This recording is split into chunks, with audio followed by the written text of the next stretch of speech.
Hello everyone, good morning to all of you and welcome to online study point. दोस्तों, आज है 5 जून और आज की इस वीडियो में हम 5 जून से रिलेटेड करंट अफेयर के सभी इंपॉर्टेंट क्वेश्चन कवर करेंगे, इसलिए वीडियो को अंत तक देखिएगा। और यदि आप लोगों को इस वीडियो की पीडीएफ चाहिए तो आप हमारा टेलीग्राम चैनल भी ज्वाइन कर सकते हैं, जिसके लिंक डिस्क्रिप्शन बॉक्स में दी हुई है। तो चलिए स्टार्ट करते हैं हमारा पहला क्वेश्चन। हाल ही में international day of innocent children victims of aggression ये कब मनाया गया है? तो ये भी हाल ही में मनाया गया है 4 जून को। ये जो दिवस लिखा है इसका मतलब है कि दुनिया भर में हिंसा का जो शिकार हुए बच्चे हैं उन मासूम बच्चों का अंतर्राष्ट्रीय दिवस ये मनाया जाता है 4 जून को। और किसके द्वारा मनाया जाता है? यूनाइटेड नेशन के द्वारा। इसकी स्थापना हुई थी 24 अक्टूबर 1945 में, इसलिए 24 अक्टूबर को हम मनाते हैं यूनाइटेड नेशन डे के रूप में। हेडक्वार्टर स्थित है न्यूयॉर्क में। और न्यू वर्ल्ड वेल्थ की रिपोर्ट के अनुसार जो न्यूयॉर्क है ये विश्व का सबसे धनी शहर है। प्रेजेंट टाइम में इसके महानिदेशक कौन है? ये है एंटोनियो गुटेरस, जो कि है पुर्तगाल से। मेंबर कंट्रीज है 193 मेंबर कंट्रीज हैं और 193rd मेंबर कंट्री है साउथ सुडान, यानी कि दक्षिणी सुडान। यदि हम अदर ऑप्शन को डिस्कस करें तो 1 जून को मनाया गया है वर्ल्ड मिल्क डे और ग्लोबल डे ऑफ पेरेंट्स। 2 जून को मनाया गया है तेलंगाना राज्य स्थापना दिवस और 3 जून को मनाया गया है वर्ल्ड बाइसिकल डे। और अब 4 जून को मनाया गया है दुनिया भर में हिंसा का शिकार हुए मासूम बच्चों का अंतर्राष्ट्रीय दिवस। नेक्स्ट है, हाल ही में ब्रिटेन में भारत का अगला उच्चायुक्त ये किसे बनाया गया है? तो कॉमनवेल्थ कंट्रीज में नियुक्त होते हैं हाई कमीशन यानी कि उच्चायुक्त, और नॉन कॉमनवेल्थ कंट्रीज में नियुक्त होते हैं एम्बेसडर यानी कि राजदूत। तो यहाँ पर हम बात कर रहे हैं उच्चायुक्त की। तो हाल ही में ब्रिटेन में इंडिया के नेक्स्ट हाई कमीशन बन गई हैं गायत्री कुमार। और गायत्री कुमार इन्होंने किनका स्थान लिया है? इन्होंने स्थान लिया है रुचि घनश्याम का। देखिए, जो गायत्री कुमार है ये 1986 बैच की IFS ऑफिसर हैं और यही बन गई हैं ब्रिटेन में इंडिया की नेक्स्ट हाई कमीशन। देखिए, ब्रिटेन से रिलेटेड 2 फैक्ट आप याद रखेंगे। यूरोपीय यूनियन से अलग होने वाला पहला देश ये ब्रिटेन ही बना है। साथ ही क्लाइमेट इमरजेंसी लागू करने वाला विश्व का पहला देश ये ब्रिटेन ही है। और यदि पूछा जाए कि क्लाइमेट इमरजेंसी लागू करने वाला विश्व का दूसरा देश, तो ये है आयरलैंड। लेकिन पहला शहर पूछा जाए, यानी कि ऐसा पहला शहर जिसने कि क्लाइमेट इमरजेंसी डिक्लेयर की, तो ये है मैक्सिको सिटी। तो ये सभी आप याद रखेंगे। अब देखिए, इस क्वेश्चन में आप 2 अपॉइंटमेंट याद रखेंगे। एक तो है गायत्री कुमार, जो कि हाई कमीशन बनी है ब्रिटेन में। दूसरा है सुशील कुमार सिंघल, ये भी हाई कमीशन बने हैं पापुआ न्यू गिनी में, और इन्होंने रिप्लेस किया है विजय कुमार को। तो इन दोनों ही कंट्रीज को, यानी कि ब्रिटेन और पापुआ न्यू गिनी, इन दोनों को ही हम मैप में डिस्कस कर लेते हैं। आप मैप में देख रहे हैं ये है ब्रिटेन, और ये किस महाद्वीप में स्थित है? ये स्थित है यूरोप महाद्वीप में। यहाँ पर इसे आप थोड़ा ध्यान से देखेंगे यदि, तो देखिए ये जो ब्रिटेन है और यहीं पास स्थित है फ्रांस। तो ब्रिटेन और फ्रांस ये दोनों ही एक जल संधि के द्वारा अलग हो रहे हैं, और इस जल संधि का नाम है डोवर स्ट्रेट। एग्जाम में पूछा जाता है, इसलिए ये आप याद रखेंगे। फिर अब हम डिस्कस कर लेते हैं पापुआ न्यू गिनी के बारे में। इसकी लोकेशन आप इमेज में देख सकते हैं। आप यदि मैप में देखेंगे तो ये है ऑस्ट्रेलिया महाद्वीप, और ऑस्ट्रेलिया महाद्वीप के जस्ट ऊपर स्थित है न्यू गिना। तो देखिए, ऑस्ट्रेलिया और न्यू गिना ये 2 भूभाग अलग हो रहे हैं, तब जाकर के यहाँ पर बन रहा है टॉरस स्ट्रेट। ऊपर हमने डिस्कस किया था डोबर जल संधि के बारे में, अब ये है टॉरस स्ट्रेट। और यहीं पर आप एक और चीज़ याद रख सकते हैं, ये तो है ऑस्ट्रेलिया, इसके जस्ट नीचे आप देखेंगे ये छोटा सा है तस्मानिया। जैसे कि इंडिया के नीचे में स्थित है श्रीलंका, वैसे ही ऑस्ट्रेलिया के जस्ट नीचे स्थित है तस्मानिया, और यहीं पास स्थित है बॉस स्ट्रेट।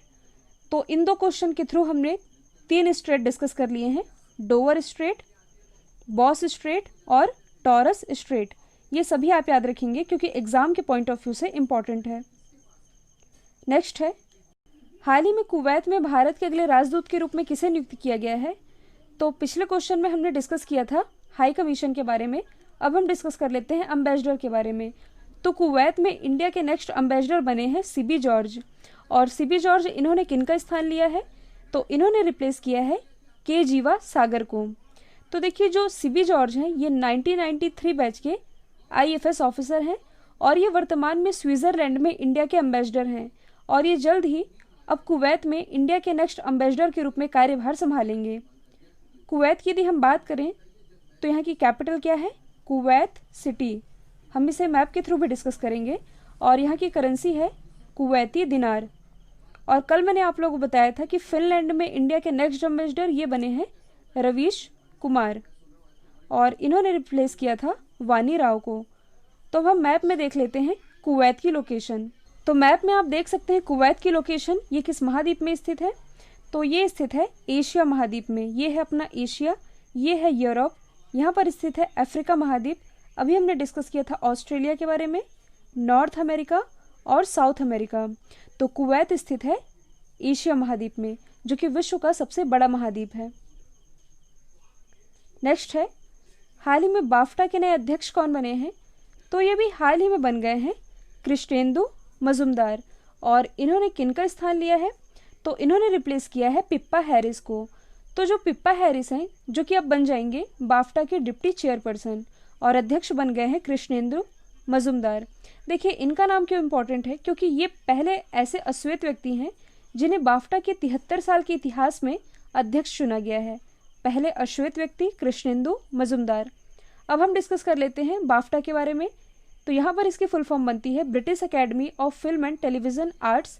इसकी स्थापना हुई थी 1947 में। हेडक्वार्टर स्थित है लंदन यूके में। और देखिए यदि आप करंट से रिलेट करेंगे तो हाल ही में 73rd बाफ्टा अवार्ड भी दिया गया है। बाफ्टा अवार्ड ये फिल्म एंड टेलीविज़न के जगत में दिया जाता है।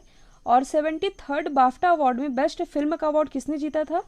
1970 मूवी ने। और 1970 मूवी इसके डायरेक्टर कौन है? सैम मेंडेज। बाफ्टा अवार्ड से रिलेटेड एक वीडियो मैंने 2 महीने पहले ही बना रखा है। यदि आप लोगों ने नहीं देखा है तो डिस्क्रिप्शन बॉक्स में लिंक है, आप जाकर के देख सकते हैं। तो ये तो ही बाफ्टा से रिलेटेड सारे फैक्ट। यदि हम अदर ऑप्शन को डिस्कस करें तो हाल ही में जो पीके त्रिपाठी हैं, यानी कि प्रदीप कुमार त्रिपाठी, ये बनाए गए हैं इस्पात मंत्रालय के सचिव। जबकि जो अरुण सिंघल है ये बनाए गए हैं FSSAI के नए CEO, यानी कि food safety and standard authority of India. इसके नए CEO बने हैं अरुण सिंघल। नेक्स्ट है, हाल ही में भारतीय उद्योग परिसंघ के अध्यक्ष का पदभार किसने संभाला है? तो इसके अध्यक्ष अभी हाल ही में बन गए हैं उदय कोटक। और उदय कोटक इन्होंने रिप्लेस किया है विक्रम किर्लोस्कर को। विक्रम किर्लोस्कर का स्थान लेकर के उदय कोटक बने हैं CII के अध्यक्ष, जबकि उपाध्यक्ष बने हैं संजीव बजाज। तो देखिए यदि हम डिस्कस करें भारतीय उद्योग परिसंघ की, या इसे हम कहते हैं कॉन्फेडरेशन ऑफ इंडियन इंडस्ट्री, इसकी स्थापना हुई थी 1895 में। हेडक्वार्टर स्थित है नई दिल्ली में और इसी के अध्यक्ष बने हैं उदय कोटक। यहाँ पर एक और ऑप्शन बच जाता है थेरी डेलापोर्ट का। तो देखिए ये भी हाल ही में विप्रो के नए MD और CEO बनाए गए हैं। नेक्स्ट है, हाल ही में ट्विटर बोर्ड के नए अध्यक्ष के रूप में किसे नियुक्त किया गया है? तो ये भी हाल ही में बन गए हैं पैट्रिक पिचेट। और पैट्रिक पिचेट इन्होंने किनका स्थान लिया है? तो इन्होंने रिप्लेस किया है उमेद कोडेस्टानी को। और देखिए जो पैट्रिक पिचेट है, इससे पहले ये 2008 से लेकर के 2015 तक गूगल के CFO के रूप में भी कार्य कर चुके हैं। और ये ट्विटर के इतिहास में ऐसा पहली बार हुआ है जब किसी बाहरी व्यक्ति को बोर्ड का अध्यक्ष बनाया गया है। तो अब हम जान लेते हैं ट्विटर के बारे में। इसकी स्थापना हुई थी 1 मार्च 2006 में। हेडक्वार्टर स्थित है कैलिफोर्निया USA में। प्रेजेंट टाइम में इसके CEO कौन है? तो ये हैं जैक डॉर्सी, जिनका नाम ऑप्शन A में लिख रखा है। और इनका नाम करंट से रिलेटेड है, क्योंकि मैंने आप लोग बताया था कि हाल ही में जो जैक डॉर्सी हैं, कोविड-19 महामारी से निपटने के लिए इन्होंने 1 बिलियन डोनेट किया था। अच्छा, 1 बिलियन डोनेट किया था, तो इनका नाम क्यों इम्पोर्टेंट है? क्योंकि ये विश्व के ऐसे पहले व्यक्ति हैं जिन्होंने निजी तौर पर 1 बिलियन दान किया है। यानी कि इन्होंने अपनी खुद की संपत्ति का लगभग 28% हिस्सा दान में दे दिया है, ताकि कोविड-19 महामारी से निपटने में हेल्प हो सके। तो इनका नाम भी आप याद रखेंगे। नेक्स्ट है, हाल ही में लक्ष्मी विलास बैंक के MD और CEO का कार्यकाल 6 महीने के लिए बढ़ाया गया है। इनका नाम क्या है? तो देखिए भी हाल ही में RBI से मंजूरी मिलने के बाद लक्ष्मी विलास बैंक के जो MD और CEO हैं सुब्रमण्यम सुंदर, इनका कार्यकाल 6 महीने के लिए बढ़ा दिया गया है और दूसरी बार इनका कार्यकाल बढ़ाया गया है, यानी कि ये अपने पद पर रहेंगे 30 नवंबर 2020 तक। तो अब हम जान लेते हैं लक्ष्मी विलास बैंक के बारे में। इसकी स्थापना हुई थी 1926 में, हेडक्वार्टर स्थित है चेन्नई, तमिलनाडु में। यदि हम बाकी ऑप्शन को डिस्कस करें तो लिंगम वेंकट प्रभाकर ये कुछ समय पहले ही कैनरा बैंक के नए एमडी और सीईओ बने हैं। संजीव चड्डा ये बनाए गए हैं बैंक ऑफ बड़ौदा के नए एमडी सीईओ, जबकि अतनु कुमार चक्रवर्ती ये बनाए गए हैं बैंक ऑफ इंडिया के नए एमडी और सीईओ। तो ये सभी आप याद रखेंगे। नेक्स्ट है, हाल ही में किसके द्वारा प्रधानमंत्री स्वनिधि योजना का शुभारंभ किया गया है? तो इसकी शुरुआत अभी हाल ही में की है आवास और शहरी मंत्रालय ने। तो देखिए, ये एक स्पेशल माइक्रो क्रेडिट सुविधा है जिसकी शुरुआत की है आवास और शहरी मंत्रालय ने, और यहाँ पर स्वनिधि की फुल फॉर्म बनती है स्वनिधि। तो यहाँ पर इसकी फुल फॉर्म है प्रधानमंत्री स्ट्रीट वेंडर्स आत्मनिर्भर निधि। और देखिए, इस योजना के तहत जो स्ट्रीट वेंडर्स हैं उन्हें किफ़ायती लोन उपलब्ध कराया जाएगा। स्ट्रीट वेंडर्स यानी कि जैसे कि फेरी वाले हो गए, ठेला वाले या रेहड़ी वाले इसके अंतर्गत शामिल हैं, ताकि कोविड-19 के कारण उनकी लाइफ फिर से पटरी पर आ सके, और इसी के लिए लोन अवेलेबल कराया जाएगा। और इस योजना की शुरुआत की है आवास और शहरी मामलों के मंत्रालय ने। तो आपको ये भी मालूम होना चाहिए कि प्रेजेंट टाइम में हमारे केंद्रीय आवास और शहरी मामलों के मंत्री हैं कौन? तो ये हैं हरदीप सिंह पुरी, और कुछ समय पहले ही इन्हीं के द्वारा एक एप्लीकेशन लॉन्च किया गया था, एम हरियाली ऐप। तो ये भी आप याद रखेंगे। नेक्स्ट है, हाल ही में नेशनल फर्टिलाइजर्स लिमिटेड के नए सीएमडी कौन बने हैं? तो ये भी हाल ही में बन गए हैं वीएन दत्त, या इनका नाम आप कह सकते हैं वीरेंद्र नाथ दत्त, और इन्होंने रिप्लेस किया है मनोज मिश्रा को। तो वीएन दत्त ये बनाए गए हैं चेयरमैन और managing director national fertilizer limited के, या इसे आप कह सकते हैं राष्ट्रीय उर्वरक लिमिटेड के। तो देखिए, यदि हम बात करें नेशनल फर्टिलाइजर लिमिटेड की, तो इसकी स्थापना हुई थी 1 सितंबर 1979 में, हेडक्वार्टर स्थित है नोएडा यूपी में। और देखिए, जो एनएफएल है ये एक मिनी रत्न कंपनी है जो कि रासायनिक उर्वरक, जैविक उर्वरक और औद्योगिक रसायनों का उत्पादन करती है। और इस क्वेश्चन से आप एक चीज़ और याद रख सकते हैं कि प्रेजेंट टाइम में हमारे रसायन और उर्वरक मंत्री हैं कौन? तो ये हैं डीवी सदानंद गौड़ा। और कल मैंने आप लोग बताया था जो आर.के. चतुर्वेदी हैं, ये भी हाल ही में रसायन और पेट्रोकेमिकल विभाग के नए सचिव बने हैं। नेक्स्ट है, हाल ही में एनबीए हॉल ऑफ फेम में शामिल बास्केटबॉल खिलाड़ी वेस अनसेल्ड का निधन हुआ है। तो क्वेश्चन ये है कि ये किस कंट्री से बिलोंग करते थे? तो ये बिलोंग करते थे अमेरिका से, और ये अमेरिका के एक महान पेशेवर बास्केटबॉल प्लेयर थे, और इन्हें 1988 में नाई Smith memorial basketball hall of fame में शामिल किया गया था, और इनका भी निधन हो चुका है। यहाँ पर एनबीए की फुल फॉर्म है नेशनल बास्केटबॉल एसोसिएशन, और एनबीए हॉल ऑफ फेम में ये शामिल थे। नाम था वेस अनसेल्ड, जिनका भी हाल ही में निधन हो चुका है। ये बिलोंग करते थे अमेरिका से। तो आप मैप में देख सकते हैं अमेरिका, आप मैप में देख रहे हैं, ये है नॉर्थ अमेरिका, ये है साउथ अमेरिका, जो कि एक जल संधि के द्वारा जुड़ा हुआ है, और इस जल संधि का नाम है पनामा जल संधि।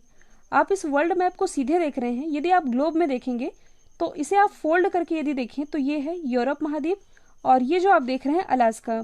ये दोनों ही एक जल संधि के द्वारा अलग होता है। जल संधि है बेरिंग जल संधि, यानी कि बेरिंग स्ट्रेट के द्वारा ये दोनों ही अलग होते हैं। एग्जाम में अक्सर पूछा जाता है, तो ये आप याद रखेंगे। कल मैंने आप लोगों से पूछा था हाल ही में फोर्ब्स लिस्ट में दुनिया के सबसे अधिक भुगतान पाने वाले खिलाड़ियों में एकमात्र क्रिकेटर कौन बने?